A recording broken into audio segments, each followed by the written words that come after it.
আসসালামু আলাইকুম। GSM explore YouTube চ্যানেলের নতুন একটা ভিডিওতে আপনাদের সবাইকে স্বাগতম। আজকের এই ভিডিওতে আমরা আলোচনা করব আইফোনের iOS 15 যে সকল ডিভাইসগুলো রয়েছে সেগুলো আইক্লাউড আনলক করতে গেলে একটা ইরর আসে, তা হচ্ছে error there was a problem connecting to your device, এই লেখা আসে। অ্যান্ড আরেকটা লেখা আসে হচ্ছে আপনার যখন আমরা জেল ব্রেক করতে যাই, জেল ব্রেক করতে গেলে জেল ব্রেক অর্ধেক নিয়ে আপনার হচ্ছে UsbDk ডিভাইস, এই প্রবলেমটা চলে আসে। তো এই দুইটা প্রবলেম নিয়ে হচ্ছে আজকে আমরা কথা বলবো এবং এই দুইটা প্রবলেমের সমাধানটা কি সেটা আমরা আপনাদেরকে দেওয়ার চেষ্টা করব।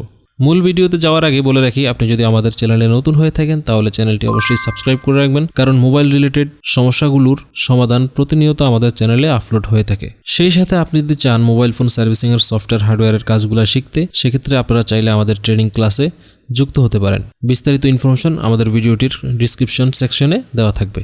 ওকে, আমরা মূল সলিউশনে চলে আসি।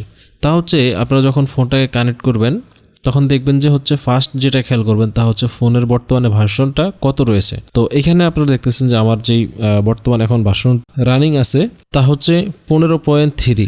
তো 15.3 এবং যদি আপনার 15.12 হয় সেক্ষেত্রে কিন্তু আপনার এই সমস্যাটা আসে। আপনারা তখন যেটা করতে হবে তা হচ্ছে এটার যে লেটেস্ট ফার্মওয়্যার ভার্সনটা রয়েছে, লেটেস্ট ফাইল রয়েছে 15.6 এখন পর্যন্ত, এই 15.6 ভার্সনটাকে আপনাদের ইন্টারনেট থেকে ডাউনলোড করতে হবে।